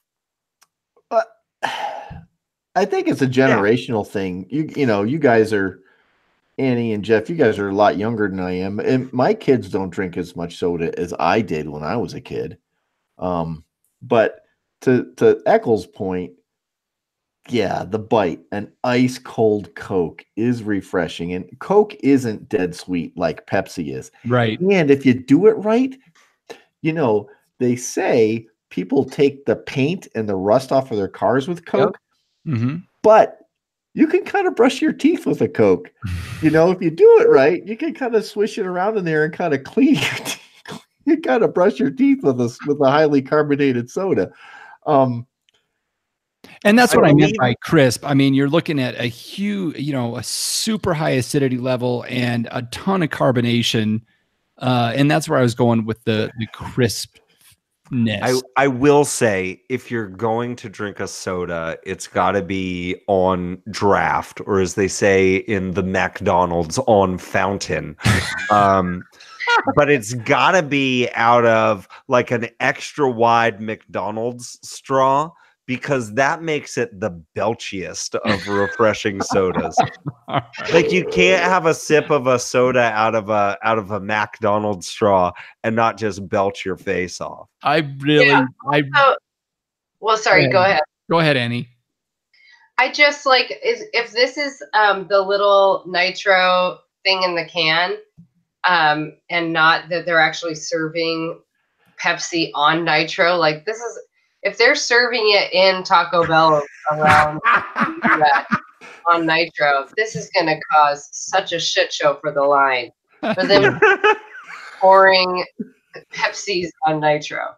You need a soda engine. Yeah, you got to have the pump. You got to have the pump sitting there. Right, screws backed up. Like it's the suicide won't work. Forget it. You can't put it in. Annie, you may. I was about to say I'm just going to cut the whole booze news article section out of this show, and I think you just saved it. So, all right, good on you. All right. Anything else on any of the dumb stories we talked about tonight? Yeah. I just want to say F Big Sugar. They're awful. They're responsible for diabetes and global warming. Hey, global warming. You're hating on the wrong people. It's not Big Sugar. It's big high fructose corn syrup. Nope. All right. Just another form of sugar. We're moving on to Ask the Panel. We've got 2 this week, guys. I'm excited about this. I should say we have 1 statement and 1 question. I love this statement. This is awesome. So we got an email. Natalie from Germany says, Jeff Ehrman is my cousin. Jeff Ehrman was our guest on the show last week, and Natalie in Germany is his cousin. Listened to our show and contacted us to tell us that Jeff Ehrman is her cousin. So, Natalie, thank you so much for listening to the show from Germany. And Jeff Ehrman, you're awesome. And I don't know what else to say. Yeah, anytime we get a chance to plug Jeff Ehrman, like that was and really Paradox Brewing Company. And Paradox Brewing Company, of course. Save us some apple dumplings. But I thought that was awesome. Also, well, it was interesting though, because you were drinking one of Jeff Ehrman's beers from Paradox. You were drinking a Brute IPA, correct? Yes, which we've talked about on the show tonight, and I talked about it last week and how good it was. And we got a question back to that episode as well. And Michael asks, that Brute IPA you were drinking sounds great, but what exactly is a Brute IPA? So John or Annie, can you define what a Brute IPA is? It's basically adding an enzyme to the beer when you're brewing it. It sort of makes it taste like champagne, I guess.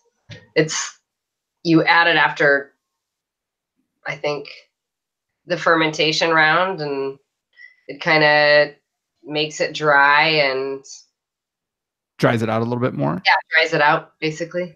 All right, John, can you give us some specifics on what a Brute IPA is versus an IPA? It's so strange because I picked up a Mix 6 from the supermarket and I said, oh, Sierra Nevada Brute IPA, I'm going to pick this up. And on my way home, Solomon texts, so what is the definition of a Brute IPA? And I said, well, give me a couple minutes, let me pop this open and drink it, right?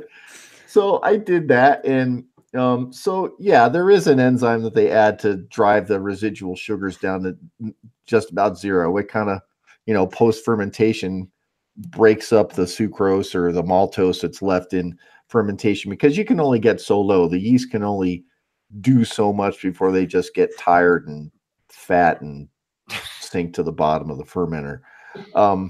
But you brew it to be as little residual sugar as possible, and they add that enzyme in order to just take it dry. As a consequence of that, there isn't a lot of body left over to carry all that general IPA hop bitterness. So most IPAs are going to be in the olden days it'd be in the 40s, but most IPAs are in the 50s and 60s. A single strength IPA. As far as IBUs go. Now Sierra Nevada is the only one I had, but they stated theirs was 25. And 25 is pretty high considering there was no malt backbone, no sugar to carry all of that. So how'd they get all that hop flavor in there? Well, they added hops late. And what I perceived was that they added these hops so late that there was a lot of oils from the hops that weren't completely metabolized by the yeast and gave the beer some body in and of itself, over the top of the fact that there wasn't any residual sugars in it. So what it's supposed to be is a very dry, champagne-y and minerally type of body feel and to the beer, but you have that hoppiness that you get out of an IPA.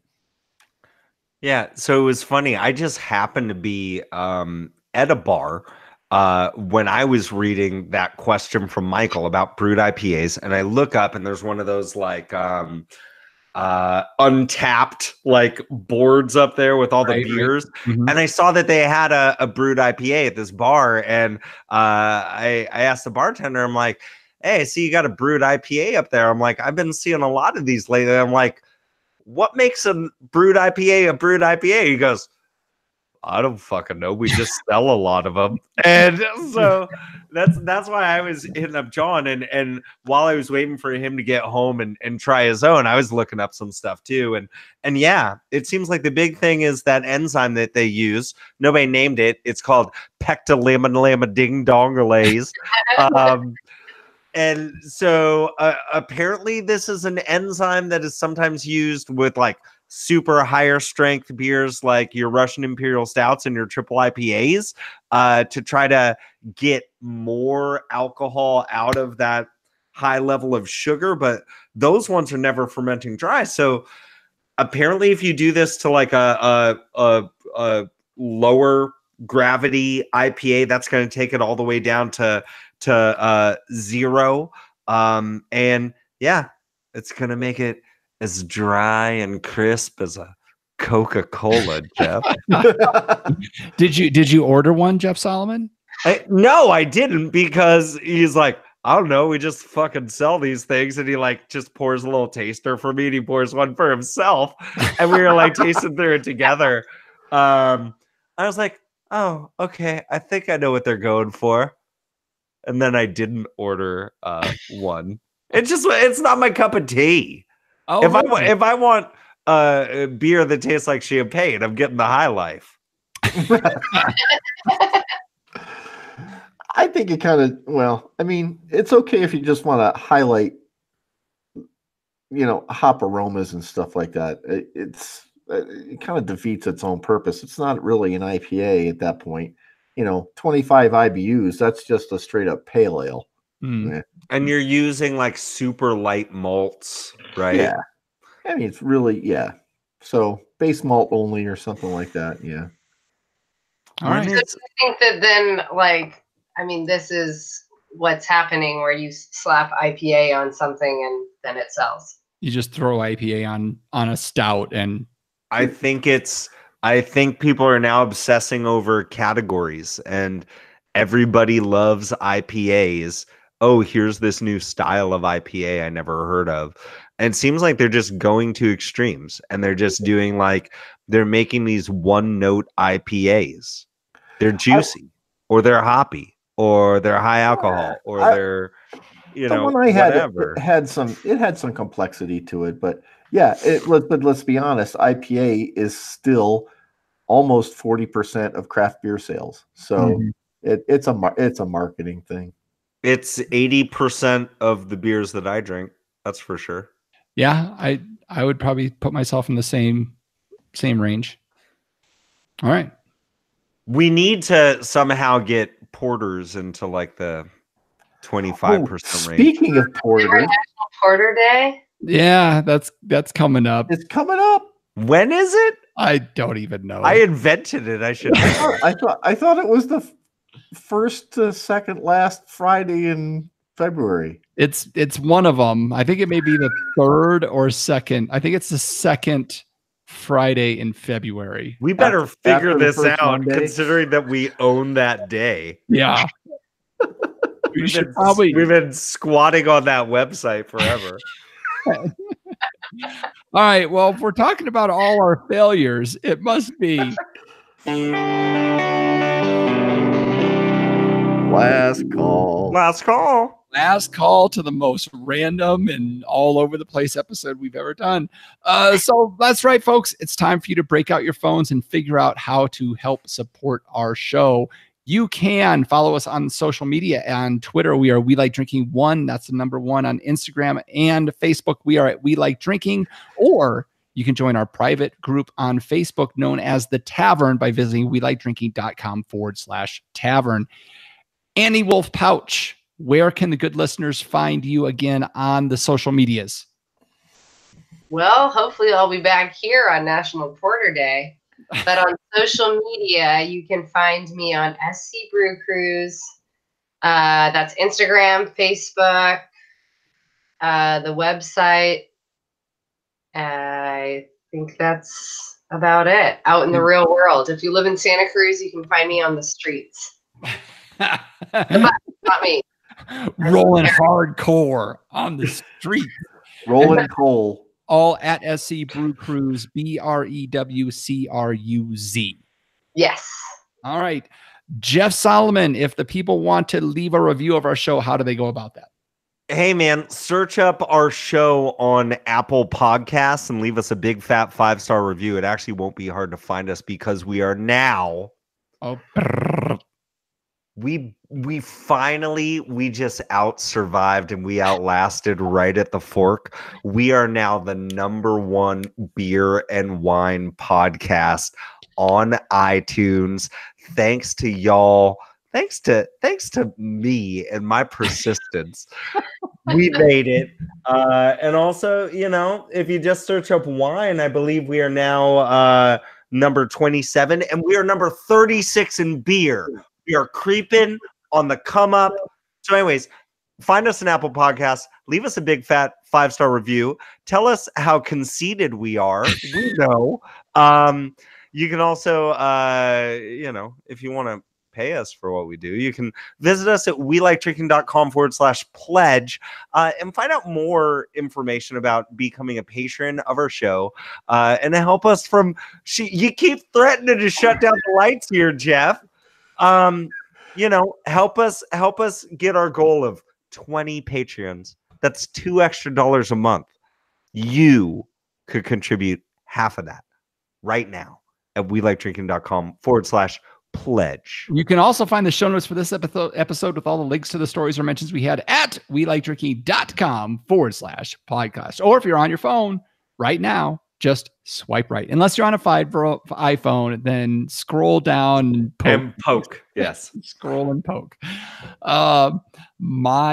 Annie, I apologize that we kept you so late tonight, but it is the time of the show where I get to say, okay, panel, let's take one last trip around this table and get some final thoughts before we shut off the lights. John Ruyak. Okay, so if you didn't follow the tavern this week, if you did follow the tavern this week, you would know that Hollywood was in our shopping center shooting a movie or scenes for a movie. And I'll just say this, it was a little bit inconvenient, but Hollywood's good for at least one thing. They bring donuts. Just what you need. Jeff Solomon. That's really cool that the whole city of Hollywood came to visit you. That's pretty rad. Did they buy any beer? The music. They did.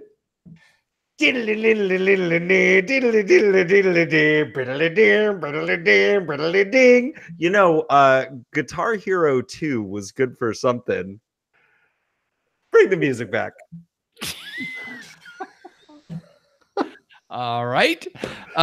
Annie Wolf-Pautsch, any final thoughts before we let you go from your 6th experience on this show? I'm going to just tack on to John's Hollywood comments. You understand my twins are named Holly and Woody. We call them Hollywood. And so my Hollywood experience is raging again in the other room right now. No donuts, just milk. I need to go. Awesome. I'm being dead serious. I do love you guys so very much. Thank you as always for having me on. It is my utmost pleasure and has been a huge relief to have some mom non. I can't even talk. I love you guys. Love you, Annie. Have a great time. Thank you so much. Thank you. Take care. And Annie, it is always a pleasure to have you on the show. Obviously, since we've had you on 6 times, we look forward to the 7th and the time where we all get to hold Holly and Woody. Hollywood! And with that, I'll say thanks again for joining us at the We Like Drinking podcast, Where you'll never drink alone. Biddle-a-ding, biddle-a-ding, biddle-a-ding. Oh my goodness. Viewers, Jeff McKinney and our live viewers, sorry the show went so long tonight. We're going to let you go, and we will see you next week. What happens when you have baby interruptions? Mm. Oh, well.